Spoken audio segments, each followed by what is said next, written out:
Magnitude 6.2 earthquake hit central Italy at 3:36 a.m. on Wednesday, collapsing buildings and burying people in debris. According to the U.S. Geological Survey, the quake struck near the city of Perugia, which is about 170 kilometers northwest of Rome. The BBC reported that at least 6 people have been killed, mainly due to building collapses, and many more have been injured. The earthquake has been followed by several powerful aftershocks, and the number of casualties is expected to rise. The mayor of Amatrice, in the hardest hit area, told Italian radio half the town is gone and people are buried under rubble.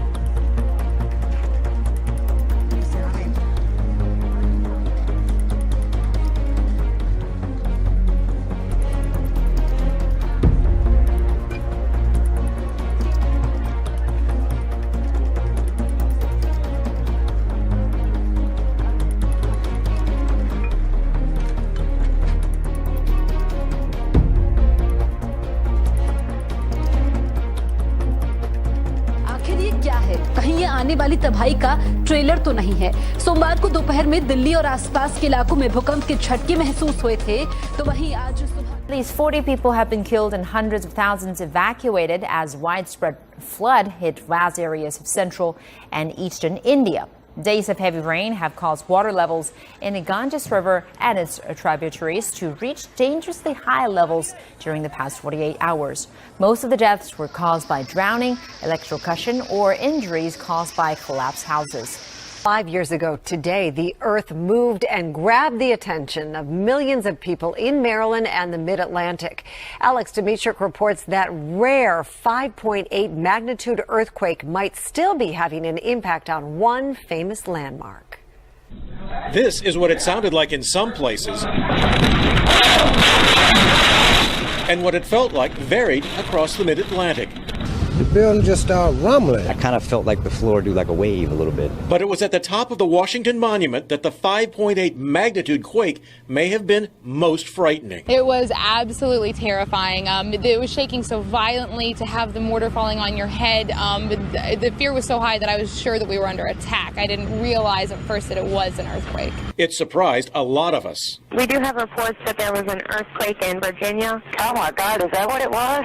August 23rd, 2011, a few buildings in Baltimore were damaged. In Virginia, the quake also took a toll, but the biggest hits were in D.C. at the National Cathedral and the Washington Monument, inside and out. And wound up having to close the site for more than 2.5 years to complete the repairs. It was not a job for those afraid of heights. The entire monument had to be covered in scaffolding for $15 million in repairs and reinforcement. On this 5th anniversary, the monument is closed again. This time it's trouble with the elevator, which may be the result of damage from the quake. There were open cracks in some of the stones. There was actually water going into the interior of the monument. We're starting to see the effects, the corrosive effects of moisture on some of those sensitive electronic systems that operate the elevator. If so, the quake is still being felt.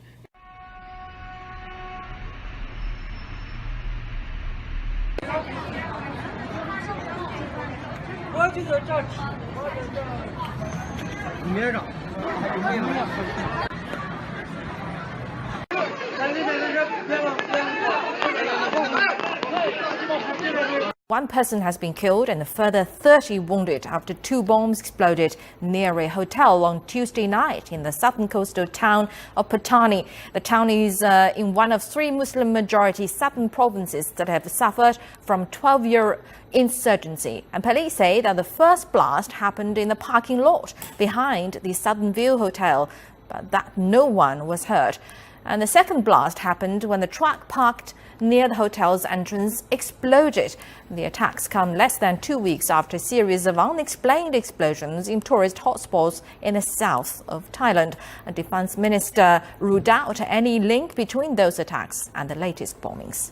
The FBI is investigating an attempted ISIS-style beheading inside the U.S. 20-year-old Wasil Faruqi has been charged with stabbing 2 people in an apartment complex in Roanoke, Virginia. As he attacked the man and woman, witnesses said they heard Faruqi yell Allah Akbar, which is Arabic for God is great. According to authorities, the attacker may have been trying to behead the male victim. The 2 victims were seemingly chosen at random. The FBI has said they were aware of Faruqi, with ABC News reporting he had traveled to Turkey and may have tried to sneak into Syria to meet with the Islamic extremists. Just last month, 2 terrorists beheaded a priest in Normandy, France. ISIS had claimed responsibility. Faruqi is currently being held without bond.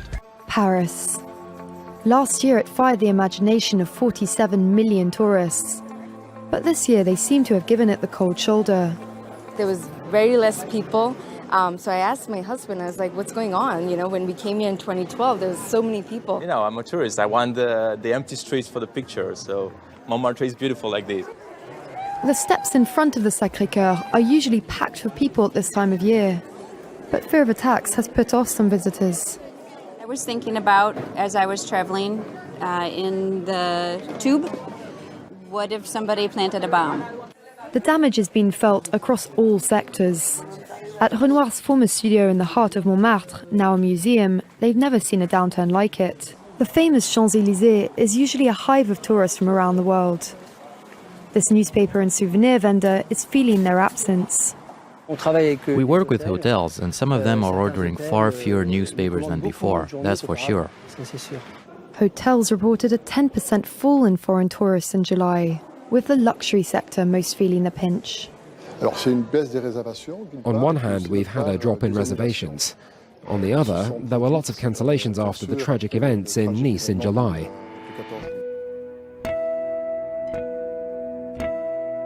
Germany agrees to take in hundreds of refugees who are blocked in Italy. Italy's Interior Minister Angelino Alfano said that the move might revive the European Union's failed relocation program. Last year, the European Commission devised a plan aimed at moving thousands of new arrivals away from Italy and Greece towards other EU members in a bid to relieve pressure on Europe's frontline states. However, only a few hundred out of tens of thousands of refugees have been flown out to other EU countries. Germany has been one of Europe's top recipients of refugees, taking in more than 1 million last year. Dass ich mich freue, dass Deutschland auch ein Land geworden ist, mit dem viele Menschen außerhalb Deutschlands Hoffnungen verbinden. It's a statement that has guided German Chancellor Angela Merkel's open-door migration policy. Where are you go? Where are you go? Applauded around the world as an act of moral leadership at the height of the EU's refugee crisis. Now those words may come back to haunt her. Multiple attacks committed by non-German nationals have called into question Germany's ability to balance its fluid borders with security. A shooting at a movie theater in Munich last month killed 9 people. 2 other attacks in the same month wounded 19 people, including an axe attack on a crowded train near Würzburg and a suicide bombing outside a bar in Ansbach. That one was claimed by Daesh. Now Germany is poised to implement new measures to protect its citizens. But in reality, critics say they could limit the rights of the very people who, just months ago, they welcomed with open arms.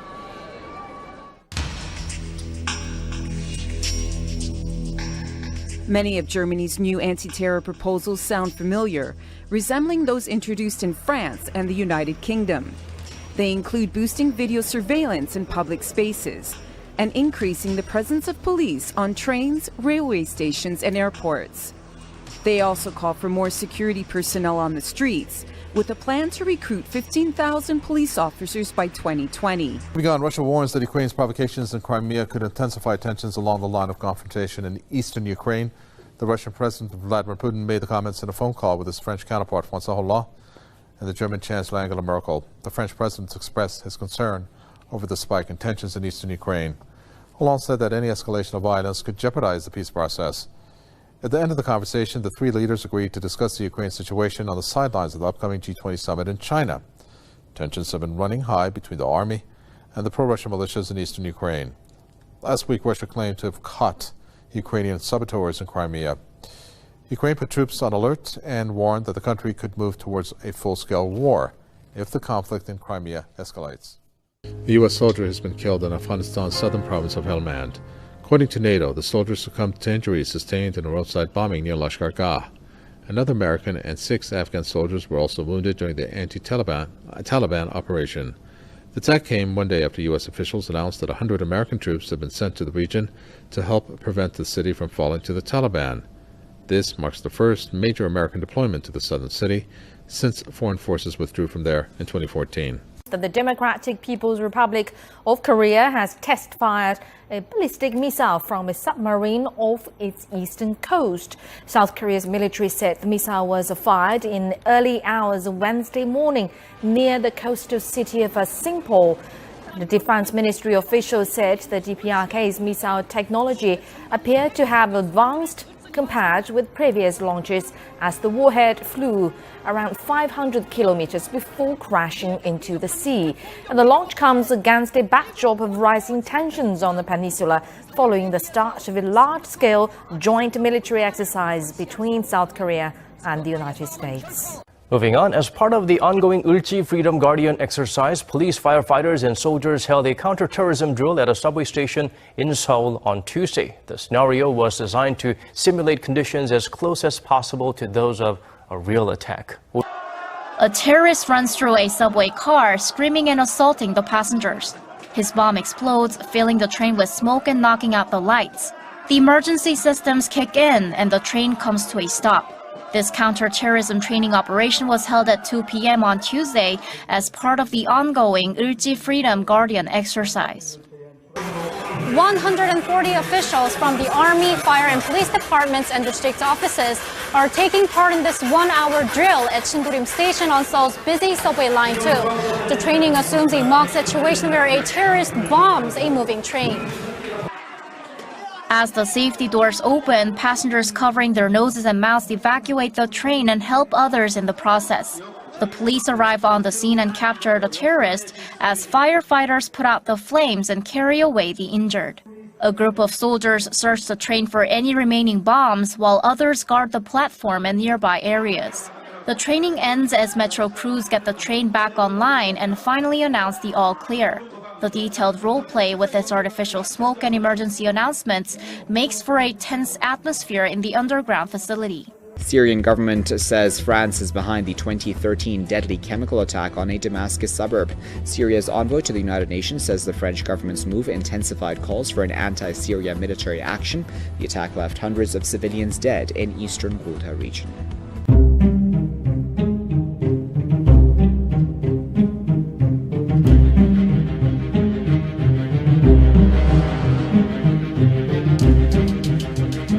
Some chilling assessments are out on the Affordable Care Act.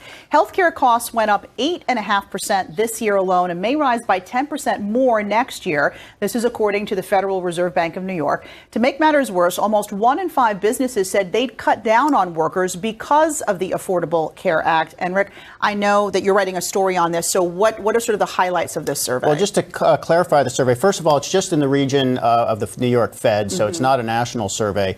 But you're right, and their surveys have shown this in prior years, where they've got something like 21% of manufacturers say they have actually reduced or are in the process of reducing hiring on account of the ACA. And I have chatted with some of the people at the New York Fed. It is they don't know exactly why companies would be doing that. And one because they're not directly impacted. Well, you're not impacted if you have fewer than 50 employees, right, or if you are larger than 50 employees, but you already offer health insurance. But if you are larger than 50 employees and you do not offer health insurance, then you have to pay a penalty. Those people would, it makes sense that they were cutting back on hiring. The nation's debt reaching dangerous levels. The Congressional Budget Office says it is now at its highest level compared to our economy than at any time in 65 years. The problem? Revenue down, spending up. Now, what would you do if your child came home with this? One Florida school coming under fire after one family exposed what it has been sending kids home with. A slip that allows kids to opt out of saying the Pledge of Allegiance. Instead of signing it, the family wrote this message: "This is the dumbest thing I've ever read, and I am so ashamed of this." Their message is going viral, and now the school appears to be backing down. Kathy Lynn Taylor says this is PC out of control. Do we need a law to allow kids and parents to opt out of the Pledge of Allegiance? This is so ridiculous. This is the PC culture that people are so upset about, and that's driving the 71% dissatisfaction ratings across both sides of the aisle.